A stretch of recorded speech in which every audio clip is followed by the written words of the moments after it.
Welcome to A Side of Black, episode 30. It's Nell in here. And of course, I'm never alone. Leah J in the building. What up, y'all? It's Isherie. I look like a morsel now. A morsel. Diminished from a And a snack Yeah. to a morsel. It's not like a chocolate chip or something like that? Yeah, It is? Okay. it's still a snack. Okay. A small one. I wasn't sure of what it was. Tidbit. That thing. Good tidbit. We're gonna jump right into our show. Isherie. Yes. Guess what, guys? What happened? We're talking about Serena for a little bit. Okay, Serena's meltdown, as the media is calling it. Okay, so basically, what happened? She received a warning from Carlos Ramos. That's his name. I looked it up. The umpire? That's the umpire. Ramos. Yes. With Ramos. The... Yep. And of course she was playing Naomi Osaka. Yeah. Okay, Serena is this girl's idol. Yes, that's right. Yes. Serena is her idol. She was really looking forward to playing her, and of course there were some issues. Serena basically was getting coached from the sidelines. To us, it was just hand gestures, but the umpire took it as getting coaching from the sidelines, which is illegal. In tennis, she took it upon herself to say, hey, I know that you don't know or understand what exactly is taking place, but he's not coaching me. He's telling me, he's giving me the thumbs up. That means come on. I don't expect you to know that, and it's understandable that you don't, but don't assume that I'm cheating. I have never cheated. I would rather lose. I have a daughter, and I stand by the fact that I'm going to play this game honorably, basically, right? So she got fined $17,000. Yep, 17. That's right. She lost one of the games in the match, and ultimately ended up losing, which from what I understand, she wasn't really playing that well anyway. She was doing like a Serena thing where she starts out slow and she kind of has to like get the crowd into it to rally herself and then kind of come back. Except nobody knew about Naomi except for like tennis heads. Like she's a beast apparently. Right. So. Right. Yep. And so the media is pretty much making statements that, you know, this situation ruined Naomi's experience in winning her first title, you know, playing against Serena, because she was overshadowed by basically Serena's drama. How do we feel about it, guys? Well, first things first, I want to ask a question. I think that the point that was taken from her was the match point, correct? Well, she was penalized a match point. Then she was penalized a game. Gotcha. So it was three Woo! things that happened. It took her straight out.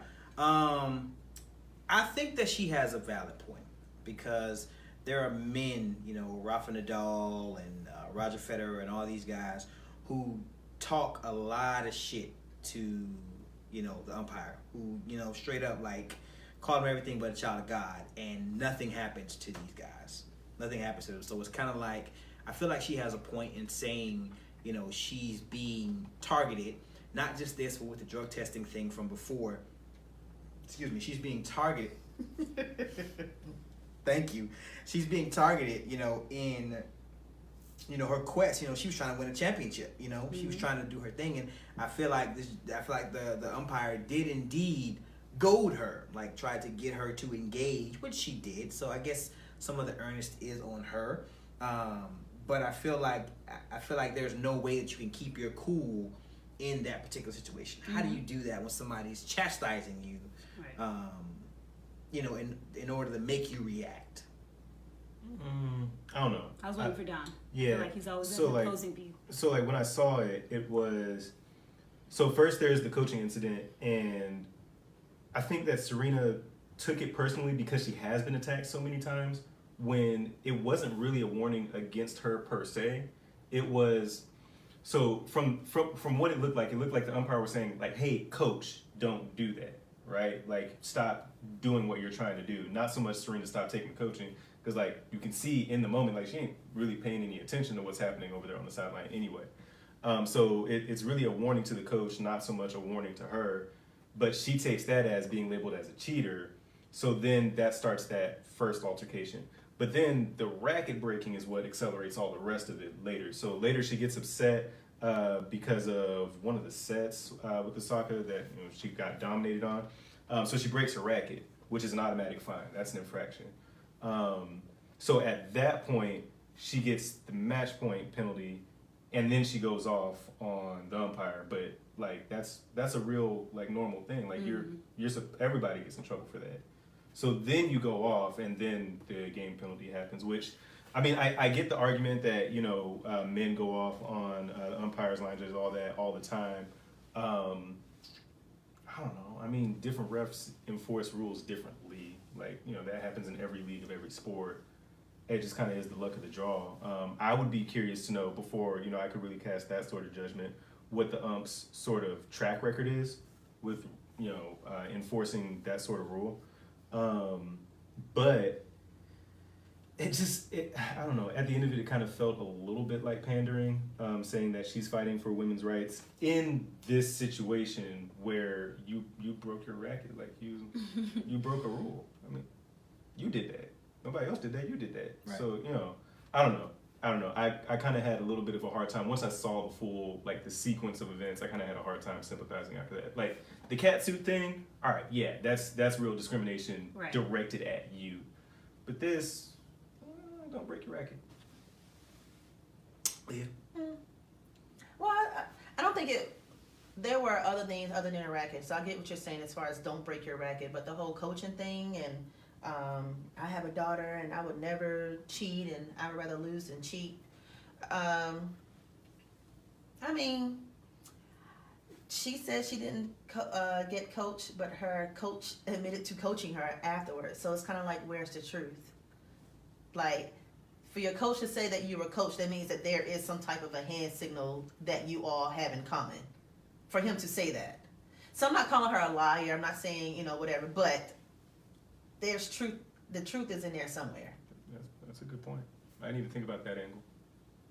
Yeah. So I'm sorry, y'all. Don't attack me for that. My take on Serena whole They can issue. attack you if they want to. Attack the Bring it. and Right. You can bring it. Trash. All right. It's fine. It's pointing I mean, trash. this is all the money you have? Wow. Oh, wow. What? On air? Ungrateful. Ungrateful. I Is mean, this it? We did have technical That's all? difficulties. She bring over 5 pieces of chicken, and now she thinks she's supposed to get a bottle of wine. Right. Where is that chicken, by the way? It's in there. It's good. You want some? Okay. Absolutely, I want some. Move on. Anyway, Moving yeah, on. we're talking about Cardi versus Nicki. This is installment 7 million. Oh, I see. You actually put that in the note. 56,932 And a half. of Nicki versus Cardi B. Put the wine down. Put the wine down. Let's go. I feel like this is only part 2. Okay. So Nicki and Cardi got into a little altercation at New York Fashion Week. Did they? A little one. Okay. Just a little bit for the world to see. This much. Nicki Minaj was, in the vestibule, whatever, minding her business, trying to look fly because that hair, big word, vestibule. Y'all like to kid me. But anyway, Nicki was there minding her business with her entourage, and the Cardi B comes in looking as fly as she want in this nice red thing. It looked really good. And Give us the design. I know you know it. I do. I forgot. Oh.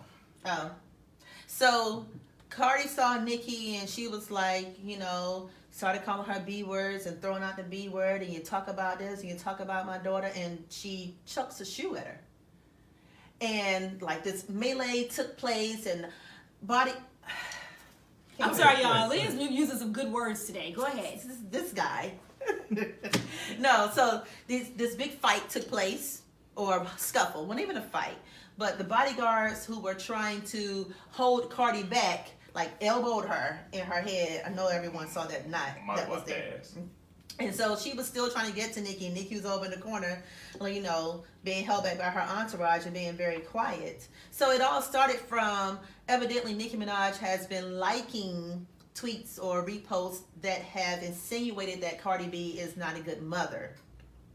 And so Cardi B, being who she is, we know, and we've talked about it before, that she takes everything to heart. Cardi B, if someone says something negative about her on social medias or tweets her, that's social media. Somebody behind me? Mm-mm. Okay. Yes. She's going to react. On media. Yes, he did. You hear it? I love Medias. No.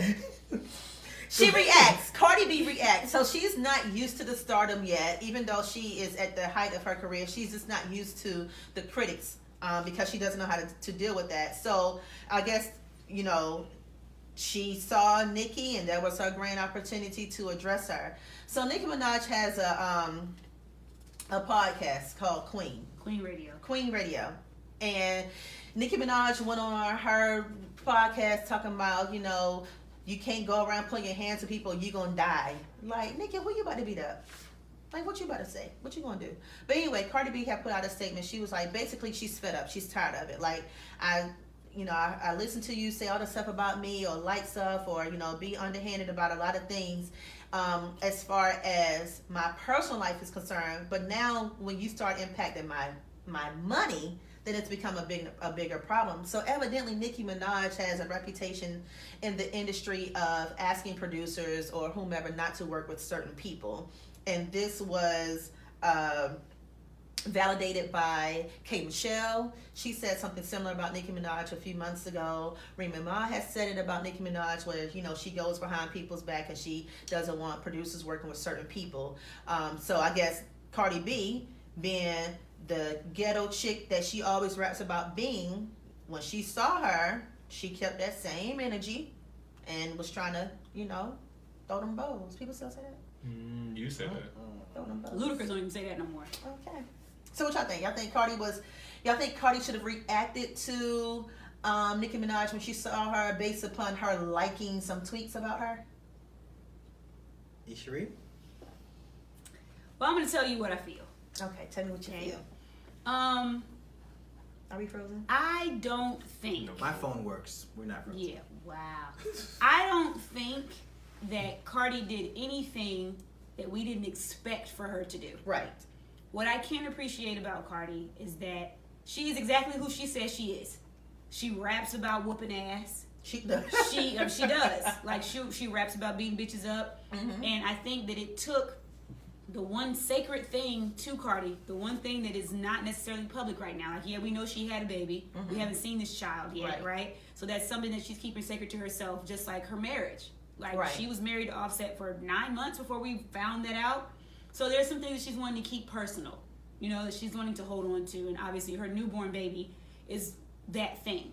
And it took Nicki Minaj saying or retweeting or insinuating things about her mothering skills. Right. That's what caused her to say, okay, bitch, you want me to show you who the fuck I am?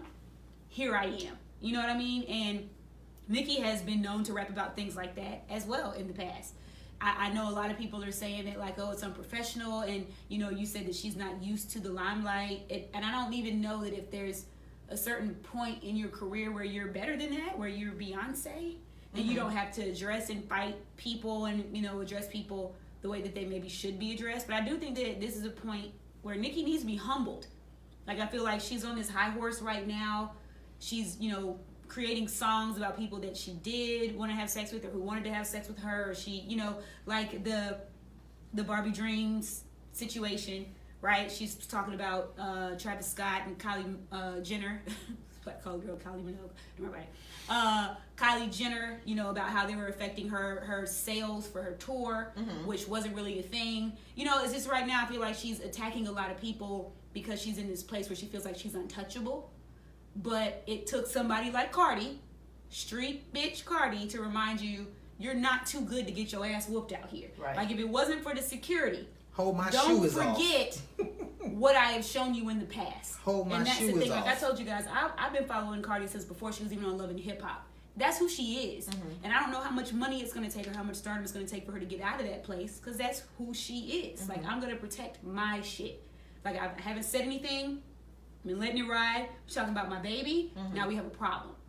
So, I don't know. I'm not the hugest Nicki Minaj fan. I do enjoy Cardi. Yes, it was New York Fashion Week, but I'm still who the fuck I am. Right. And I can appreciate that, because I was watching Wendy Williams' show, and she was like, Cardi, grow up, you know, we don't need them, you know, going home and talking about how we act in public. And I'm like, and then there was so much backlash and so many people who was saying Cardi B was wrong for what she did. And I was on Twitter, and there was some great things that I was actually seeing there. I thought you were about to say something, Don. Some great things that I was seeing there. It said, Cardi is ghetto. She's not smooth around the edges. She's rough, and that's okay. But I forgot y'all only like ghetto and trap when it's attached to something like yoga or brunch. Like you said, Cardi been ghetto and trap and all that, and it sounds good to pump her music and have trap yoga and trap brunches. But when you see her act these things out, it's like, oh snap. Oh, let me vilify her. That's not supposed to be real. That's not what she's supposed to do in real life. We didn't know she was like that. Like, that's who the fuck she is. That's what she does. And I can appreciate that. Trap brunch.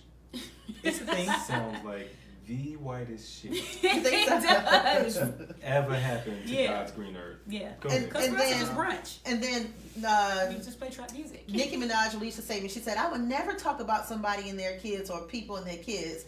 But then She's done that before. right, so the whole verse with Remy Ma, she says, what type of mother leave her son over a stack? Who were you talking about? Right. You've done it before. You've done it. I feel like, kind of to piggyback off what you said, Cardi about that action, man. She's not playing around. She's about that action. And She would have handled herself. those are the kind of people that you just don't play with. And her Like, sister was there. Yeah, oh, hit it. you don't play with those kind of people. I mean, Nicki Minaj been blowing smoke, for years and years and years. She built the reputation off of doing it. Listen, you don't want to run up on a real one, okay? Because she gonna fucking throw a shoe at you at a New York Fashion Week event and not think twice about it. She don't give a fuck about what nobody says, about what nobody's doing. She don't care. When she see you, she gonna run up on you. She said, when I see you, what she said in her rap, when I see you, you don't speak. Or whatever. I forgot the verse. I wrote down whatever. But listen, Cardi's being exactly who she is, and I'm glad that she's doing it. I don't want you to change, you can get all the money, that's fine, but don't change who you are. And Cardi gonna listen. I mean, not Cardi, but Nicki's going to understand sooner or later that you need to pick a fight with somebody else. Pick a fight with somebody like Remy Ma, who's worried about Getting locked back up. Right. That's the only reason I feel like Remy did not go to her ass, because she's on paper. Right. Pick That's a fight the with only somebody who reason got why. some shit to lose. Cardi ain't got shit to lose. Right. Because she was here, she ascended, she could, if she goes back down, she's gonna be fine. And she gonna put hands on you. That's my only thing. I'm not a Nicki Minaj fan. I'm not the biggest Cardi B fan. I love Invasion of Privacy, but I can't say I'm a fan of her. What she's showing us is real. And you gonna fuck around and get your ass beat out here in front of all these people. And then you gonna wonder why you goddamn can't sell no records. Exactly. She's not selling any. Somebody said, She's selling some. hold on. Somebody said Nicki Minaj should have thrown her unsold records like Ninja Stars. Like saw Ninja that. Stars. I saw that. That was good.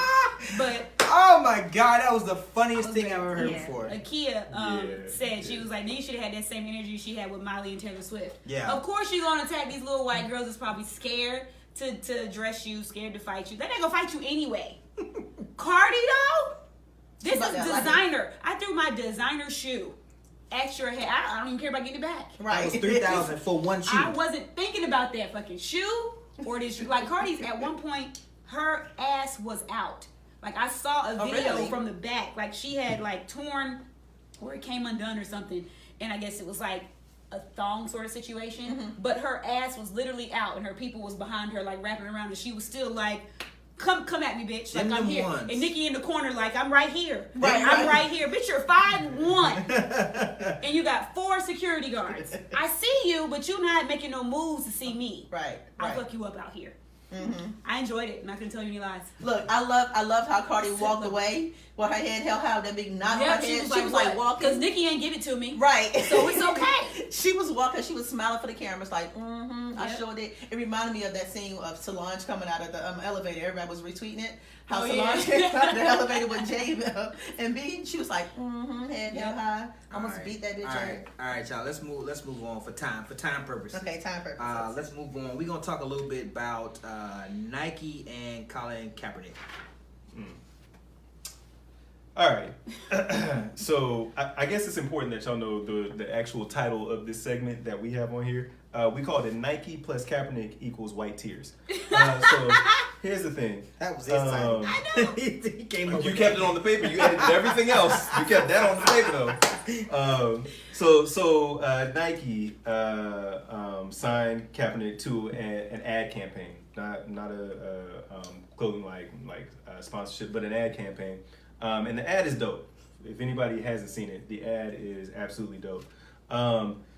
But when this news came out, all these videos started popping up on social media of folks taking their Walmart bottom shelf slide-on Nike trainers, putting them on their $4 paper-lit charcoal grills, and setting them on fire. Costing themselves a total of $7 in the process. To express their rage, their righteous indignation that They were Nike. $19.99 from the shoe show. Listen, they certainly got them on clearance, all right? Don't play with me. But anyway, so to express their righteous indignation that Nike would partner with this ne'er-do-well, with this heathen, with this rabble-rouser. And you know, the thing about it is these are the same folks who say that they support our troops, that they support Constitution, that they support our rights as U.S. citizens. But what are you doing out there to fight for justice? What are you doing to support homeless people, the Constitution, laws of our nation? What are you doing that you have the right to be so mad? But never mind that part. Because honestly, y'all are irrelevant anyway. More so, you know, what we were kind of talking about is just, so, you know, black folks are kind of underrepresented in corporate leadership, right? But Nike is using somebody that, you know, is kind of becoming a black folk hero, right? I think we could call Kaepernick that, to sort of further their brand, right? And to engender themselves and endear themselves to black audiences and to black buyers. And so, you know, on the one end, it's kind of gross a little bit, you know, that they're taking a social justice movement and turning it into a commercial product. But on the other end, it's kind of dope because they're doing the exact same thing, right? So like a major corporation thinks that message that, you know, black people are being unfairly targeted by a racist system, that they thought that was viable in a commercial market. You know, I mean, money is power. They're putting their power behind that message. What do you guys think? And I want you to say what you. Don't be long-winded. No. I wasn't going to say anything. Because you can go. He's got a little Hennessy in his system. I didn't want to talk anymore. No, I was going to say I want you to go because you had a different view than what other people may have had. Wow. I feel like, You feel that Hennessy. I do feel that. All right, I feel gotcha. good. But, what are you about to write? You about to write some slick, ain't you? No, go ahead. Oh, okay. I feel like Colin Kaepernick, it's a necessary evil. It's a necessary evil. I don't like the fact that Nike got involved. I don't like that at all. But I feel like they're helping amplify his message. I feel like the entire goal was to ruffle feathers. That was the entire goal, to use the anthem as the vehicle to, you know, getting us back to the message of the cause. It was never about the troops. It was never about those things. It was about amplifying the message in order to be able to reach the people. I feel like because Colin Kaepernick is no longer on a football field where he can deliver his message, I feel like he's now using Nike in order to do so, which I admire. I'm okay with that. A lot of different things that go into that. Also, in adverse to that, I feel like Nike may be getting over. Nike may be saying, you know what, there's money in social justice, and we're going to capitalize on that. So it's another tool of capitalism in order to say, you know what, we're going to utilize what Colin Kaepernick is doing. We're going to utilize his message in order to sell shoes because black people, I wanted to say niggas so bad, but I'm just going to say. And then you did. But you know, black people buy shoes. We buy shoes, we buy apparel, we buy Nike sweatsuits, Nike joggers, all that stuff. I feel like because Colin Kaepernick was so in tune with the black community, Nike made a business decision in saying we're going to sign this young man to a contract, to a sponsorship contract, and we're going to get more money from the black community that we were already getting from them. So it's a double-edged sword. I do feel like Colin Kaepernick is getting his message further heard because, like you said, you have so many people who are, you know, burning shoes and burning clothes and saying they're done with Nike, and everybody is seeing this. Within the first 2 or 3 days, Nike had gotten $43 million in sponsorship without having to pay anybody for that. So I feel like they're getting their message out, but they're also capitalizing on Colin Kaepernick's stance. So I don't know which side wins. I'm kind of trying to straddle the fence with that. I would like to play devil's advocate here. I do understand what you're saying, but I sometimes feel like with black people, there's no winning with us. Like, okay, so whether they capitalize on it or not, to me, I don't want to assume that they don't necessarily support his message. You know what I mean? Like, there's still a business, so there's money to be made, but I do feel like Nike did risk a little bit in taking this stance with him and with black people and making the statement about understanding, right? But I feel like if nobody ever took a stance, no big corporation ever said, we're going to stand with Colin Kaepernick, eventually black people would be like, well, how come ain't nobody saying nothing about us? Like, how come Kaepernick still ain't got no job? Like, I don't feel like I want to be the person to assume that what Nike did was wrong. I want to say thank you, Nike, for whatever reason you did it, for taking the opportunity to say that Colin Kaepernick, we understand where you're coming from. As white people who work and own and run Nike, we might not be directly affected by what's happening, but we do realize that there might be a problem. And as a huge corporation, we feel like somebody should support you. And so we're going to be those people. Whatever the motive was, to me, it doesn't matter. You're ruffling feathers and you're creating, I don't want to say controversy, but you're allowing people to say, hey, like, you can either stand with Nike or you cannot stand with Nike, but we're still rocking with Kaepernick. And I think that one of my friends called me the other day. He said, if you go to the Nike website right now, everybody on that website is black. Like, for this moment, everybody is black. LeBron is on there, Serena's on there, Kaepernick's on there. There's people on there that you've never even seen or heard of who are athletes, and they're black. It might not necessarily last for 3 months, but even if it's just for 20 minutes, even if it's for 2 days or 2 months, like, it's okay to celebrate us without feeling like there's an ulterior motive. You know what I mean? Like, I still want to be celebrated. Whether you're making money or not, we've been buying Nikes. We're going to keep buying Nikes. We might buy more now, but it's not like we weren't buying it already anyway. You know what I mean? So that's just where I stand. Like, I appreciate Nike for what they did because no other corporation has done that. And it's a huge corporation. That's true. So if it takes Nike to be the person that says, let's do it, I mean, you said they got $43 million in sponsorships. In advertisement. $43 million in advertisement without having to pay a dime to anybody. Right. So that speaks to me. That means that people are saying, hey, you know what? If Nike's doing it, it's okay for us to maybe do it too. You know, maybe we should take a look at what's actually happening in the black community or the black and brown community. And maybe we can't do anything, but we can bring awareness and let people know that we understand that something is wrong. Because the NFL didn't do that. Right. Okay. No, I agree with I see all sides of that. I just appreciate that this dialogue is still continuing, that we're still talking about, you know, the injustices that are, you know, surrounding the initial reason for Cap taking a knee. Like, I'm happy that we're still talking about it. People who were against it are hopefully, in my mind, somewhere that they're understanding all of this, like why all of this is occurring, why all of this is taking place.